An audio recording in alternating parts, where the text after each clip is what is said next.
Assalamualaikum warahmatullahi wabarakatuh. Good morning, my student. How are you today? I hope all of you in condition healthy and spirit to begin our lesson today. Okay, this topic about living things and their environment. Jadi, topik kita pada hari ini mengenai makhluk hidup dan lingkungannya. Nah, untuk pertemuan pertama ini kita hanya membahas mengenai dua komponen saja. Ada komponen lingkungan dan komponen biotik. Langsung saja kita masuk yang pertama, komponen lingkungan. Nah, komponen lingkungan ini terbagi menjadi tiga. Ada komponen biotik, yaitu komponen hidup. Contohnya seperti tumbuhan, manusia, hewan, nah itu termasuk ke dalam komponen biotik. Yang kedua ada komponen abiotik. Komponen abiotik ini termasuk komponen yang tak hidup. Nah, contohnya itu seperti air, suhu, tanah, nah itu termasuk ke dalam komponen abiotik. Dan yang ketiga adalah komponen budaya. Komponen budaya ini merupakan pengaruh manusia di dalam lingkungan tersebut. Selanjutnya, ada beberapa istilah yang akan kita gunakan untuk mempelajari makhluk hidup dan lingkungannya. Yang pertama adalah habitat. Habitat adalah tempat tinggal makhluk hidup. Yang kedua adalah populasi. Populasi itu sekelompok individu sejenis dan hidup di tempat yang sama atau di daerah yang sama. Selanjutnya ada komunitas. Komunitas adalah tumbuhan dan hewan yang hidup secara bersama-sama di dalam suatu daerah. Kemudian ada yang namanya ekosistem. Ekosistem adalah tumbuhan dan hewan hidup secara bersama-sama dan berinteraksi dengan komponen abiotik pada suatu habitat. Setelah adanya ekosistem itu ada yang namanya bioma. Nah, bioma ini lebih besar daripada ekosistem, namun dibedakan berdasarkan letak geografis. Ya. Dan yang terakhir itu adalah biosfer. Nah, biosfer ini adalah lapisan bumi yang menjadi tempat tinggal makhluk hidup. Oke. Yang selanjutnya adalah komponen biotik. Nah, sama halnya seperti komponen lingkungan, komponen biotik juga terbagi menjadi tiga. Ada yang namanya produsen, konsumen, dan dekomposer. Apa yang membedakan ketiganya? Kalau dia produsen, itu yang dapat memasak makanannya sendiri. Contohnya seperti tumbuhan. Kemudian ada konsumen. Konsumen itu terbagi menjadi dua. Ada herbivora, pemakan tumbuhan, dan ada karnivora, pemakan daging. Nah, kenapa dia termasuk ke dalam konsumen? Karena dia tidak mampu memasak makanannya sendiri. Ketiga ada dekomposer. Nah, dekomposer ini adalah organisme yang mendapatkan makanan dari tumbuhan dan hewan yang membusuk, seperti bakteri dan jamur.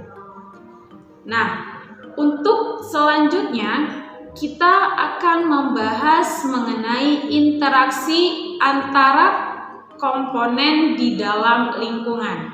Nah, jadi interaksi antara komponen dalam lingkungan itu terbagi menjadi dua. Yang pertama ada rantai makanan dan yang kedua adalah jaring-jaring makanan. Nah, apa yang membedakannya? Kalau dia rantai makanan, itu sebuah rantai yang memperlihatkan proses makan dan dimakan, di mana tanda panah yang ada itu menunjukkan dimakan oleh.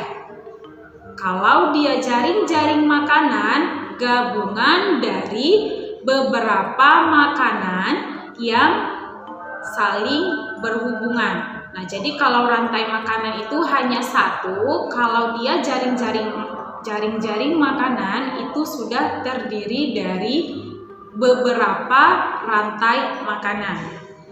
Langsung saja kita ke contoh. Di sini ada produsennya adalah padi.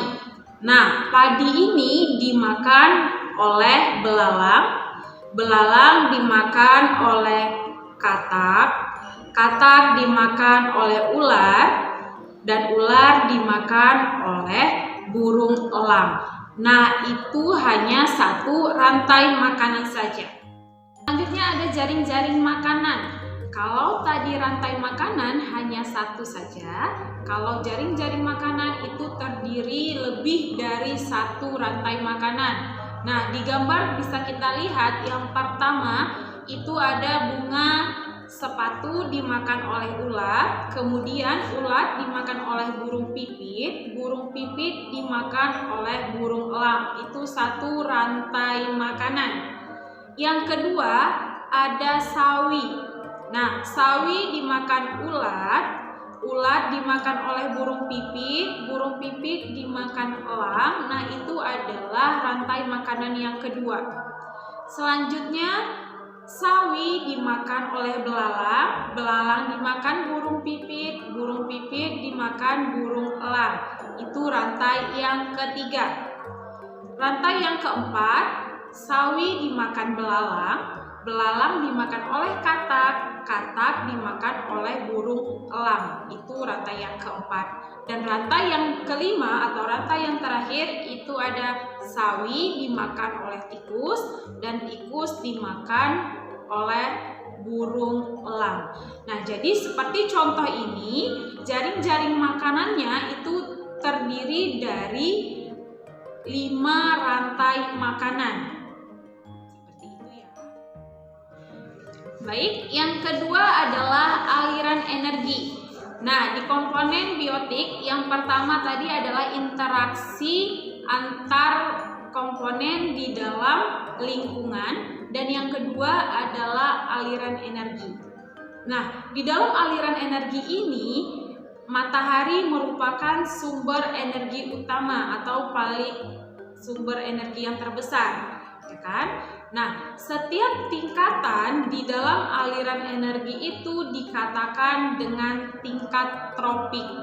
Jadi, tingkat yang paling bawah atau tropik yang pertama itu dikatakan dengan produsen, tropik yang kedua dikatakan dengan konsumen 1, tropik yang ketiga dikatakan konsumen 2, dan tropik yang keempat dikatakan dengan konsumen puncak.